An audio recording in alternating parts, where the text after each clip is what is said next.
All right, so good morning, everyone. Today, me and my group will be presented about laser beam machining. My name is Dinda, and also my group consists of Gloria and also Martinez. So, for the principle, basically, laser beam machining is a modern machining process, including in thermal machining process. It uses laser beam in order to produce heat, and it will remove the material from the workpiece. Actually, there is no tool used, so actually the interface is only the laser beam and also the workpiece. And usually it could perform cutting and drilling operation. All right, so for the working process, we can see from the picture it consists a lot of components like power supply, lens, and else. But I will explain the process. So it starts with CO2 gas is filled in laser discharge tube. And then after the power supply on, the lamps produce light energy and excite the electrons of atom. Electrons jump from low to high energy level, makes the atom reach high energy level. After the atom reach maximum absorbed energy, it start emits the energy. The lens collected the laser light and direct it to the workpiece surface. Evaporation occurs in the surface and it removes the material from the workpiece.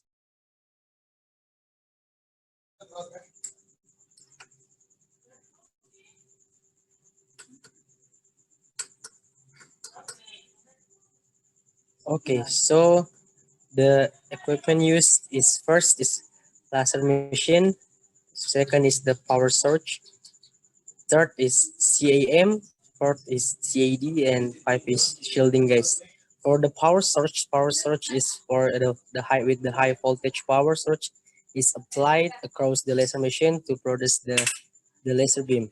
And then for the same, what is CAM is the compute aided manufacturing in which the laser machine is integrated with the computers to perform the welding process. All the controlling action during the welding process by laser is done with the CAM. And then for the CAD, it's called computer aided design. So it is used to design the job for the weld for every laser beam. And next is the shielding gas. Shielding gas may be used during the process and it prevent the V or B from the oxidation.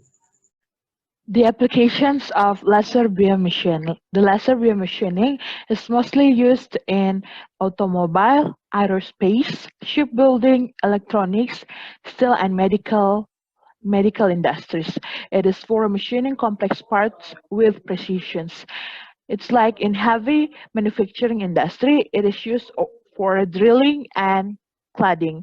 It's also used for seam and spot welding among others. In light manufacturing process industries, it is used for engraving and drilling other metals. And in the electronic industry, it is used for skiving. Skiving is to join two ends of circuits and wire stripping.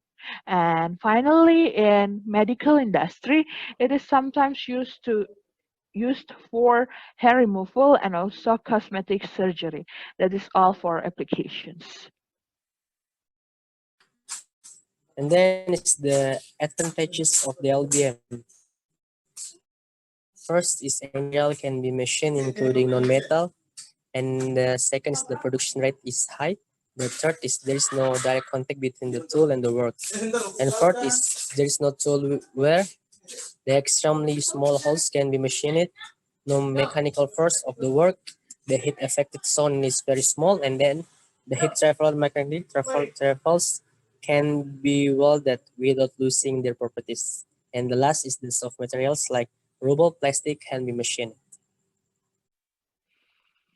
Even though the laser beam machine has the advantages, it also has disadvantages or limitations for the machining. The first one is require special trained operators for operating the laser beam machines. The second, it is not for mass metal removal process. The third requires greater control of joint tolerance. The fourth, it's a little bit expensive for the equipment. and it consumes much energy. Uh, the last is it cannot be used to cut metals that have high heat conductivity or high reflectivity, for example, aluminum and their alloys. It is for the disadvantages of laser beam machines. That is all for our presentations. Here is the references that we use for making these presentations. Thank you.